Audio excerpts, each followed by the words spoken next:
Hello, my name is Derek LeBlanc. I'm president of the Kids S.A.F.E Foundation. And so I was in Vegas a couple of weeks ago, and there was a lot of talks when we're there with friends and partners about the origin story of the Kids S.A.F E Foundation, who we are and how we came to be. And so I figured I'd do a little video here to kind of talk about, the journey that it's been to get where we are today. And so my journey first started back in 2013, and on that morning it was a dark, cold morning, and it's when we set the clocks ahead an hour.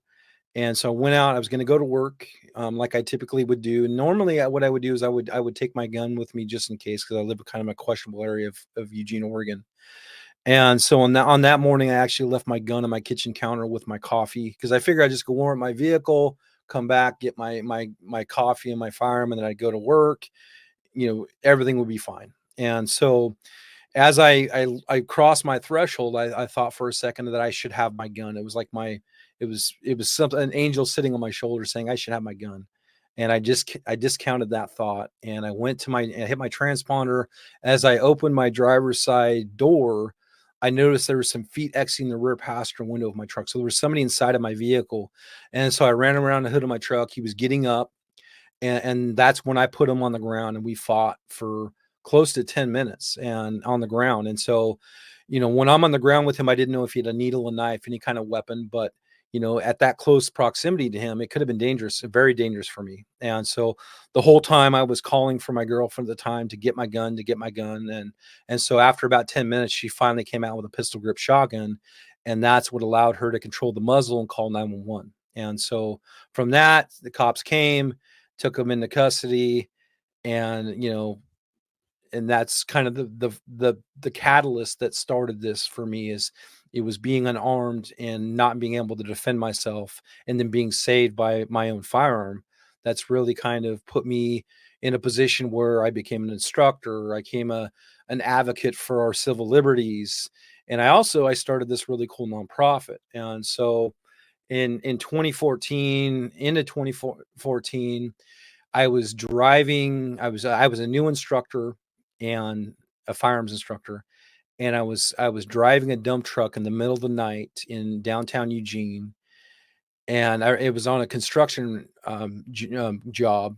And I remember vividly, as I went through this intersection, is there was a flash of light, and there was something that said I had to protect the kids. It was like this voice. And at the time, I didn't know what that meant. I thought I was hallucinating because I had too much Red Bull. I was tired. I didn't know what that meant. And so that was about 3 a.m. in the morning. I got off work at 6 a.m. that morning. I went to bed for 2 hours, woke up about 8 o'clock, and I got on my computer. I was possessed. What did that mean? What did it mean to protect the kids? And so I started looking at programs. I looked at one by the NRA.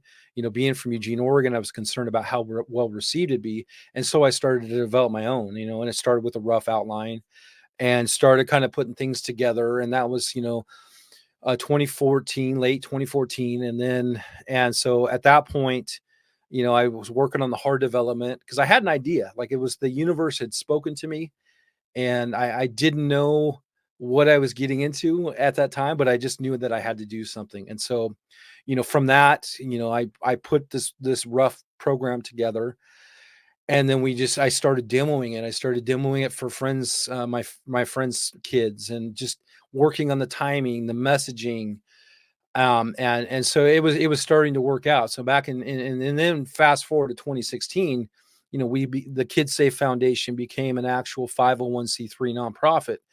And so we were off to the races at that point. And so now, you know, fast forward to today, it was that moment of time, that message from the universe that has put me on this path to where we are today, where we've reached over 28,000 kids in 5 states and have taught them life-saving skills. And, so I'm really, really blessed to have had this opportunity to have the universe kind of speak to me, my higher power, and be able to put that into action to get it to where we are today. And I feel, and it's something that I believe wholeheartedly, that it's something that we're going to change the face of this country when it comes to safety and the safety of our children. And so that's kind of what motivates us as an organization, motivates me to keep going. and so but I wanted to come to you and kind of share our story so you guys can kind of understand, who we are, what we do, and where we're going, and so in our history, we've reached 28,000 kids. We've been blessed to be mentioned in front of Congress 3 times with the DC project or the Women for Gun Rights. I wrote Senate legislation back in 2019 that would authorize our program for all first graders in the state of Oregon in the public schools.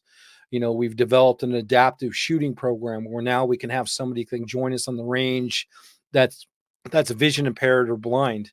And so we've taught them how to shoot, and so we have lots of things that we want to continue to do. And so we're really thankful you guys follow along and support us, and we're just going to keep moving forward. And so we're close to 10 years as an organization. This I think this will be our 8th year, but we're on the downhill slide to 10 years, and I look forward to 20 years and seeing how many kids we can reach and how we can impact different parts of the country to ensure the safety of our kids. And it's about giving the children factual information that's not it's based in reality and it's not fearful.